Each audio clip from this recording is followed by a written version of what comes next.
At dahil nalalapit na ang November 1 at malapit na ring mauso si Kabayan Noli de Castro, pag-uusapan naman natin ngayon, magkano nga ba yung mga property katulad nitong nasa video, mga nicho or himlayan ng mga taong namatay na. Ang isa kasi sa mga problema nating mga Pilipino na hindi na pag-uusapan, pag namatay nga ba tayo, kanino tayong nicho malilibing? Ang madalas na ginagawa natin or sinasangkalan natin is mga libingan ng mga ninuno natin dahil sama-sama tayo doon at wala namang problema doon. Pero may limitasyon kasi yung dami ng bangkay or buto na pwede mo ipasok sa mga mausoleo or sa mga libingan katulad nito. Na kung po pwede nga lang sana, dapat kada pamilyang Pilipino may kanya-kanyang mga ganitong klaseng property. Kaya today, pag-usapan natin to, i-share ko sa inyo magkano nga ba to, anong size ang pwedeng maibigay sa inyo, magkano usually yung mga hulugan kapag kumuha ka ng ganito sa mga probinsya. Sa NCR kasi sobrang mahal na ng ganito, hindi ko na ma-explain yung exact price. At ang nakuha lang natin data is dito sa property na to na matatagpuan sa Rizal. Disclaimer ko lang po, hindi po ako nagbebenta ng lupa na to. Isa lang to sa napakarami kong content tungkol sa lupa or mga property. So tara, start na natin to.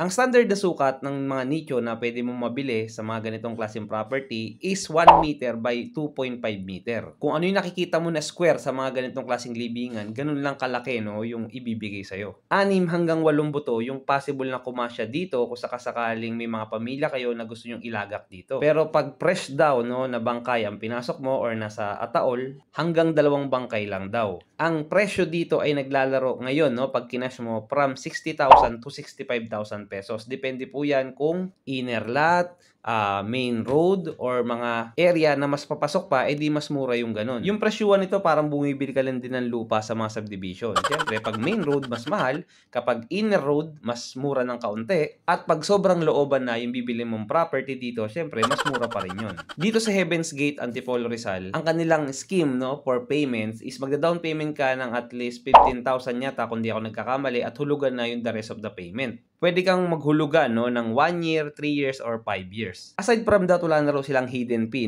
Depende na lang siguro kung kukuha ka ng caretaker sa area, syempre magbabayad ka doon monthly. Kung ako yung tatanungin nyo kung dapat ba tayong kumuha nito bukod sa mga insurance natin or sa mga other investment, para sa akin, yes na dapat tayong kumuha nito. Sobrang daming storya ng mga Pilipino na narinig ko na kung saan, kung kailan sila nagkasakit, namatay, doon pa sila namumblema kung saan sila magpapagamot at higit sa lahat kung saan sila malilibing katulad nito. Maganda po kasi kung sakasakaling habang nasa lupa pa tayo or buhay pa tayo, napaghahandaan na natin yung mga possible na financial problem na pwedeng makaharap ng mga pamilya natin pag namatay tayo. Alisin na dapat natin yung bahala na. Tutulungan naman tayo ni ganito, ni mayor, ni kapitbahay. Kaya ang nagsasaper at nagko-compromise ng mga maling desisyon ng mga magulang or ng mga nakakatanda, lalong-lalo na sa usaping financial, usaping insurance, at usaping mga property katulad nito is yung mga bata or yung mga tao na hindi naman dapat nilang problema pero nagiging problema nila dahil sa mga maling desisyon natin or mga mali nating napipili. Hindi madadala ang pera sa langit, pero huwag mo nang parana sa mga anak mo or sa mga pamilya mo yung buhay impyerno kung sakaling maghihirap sila or poproblemahin pa nila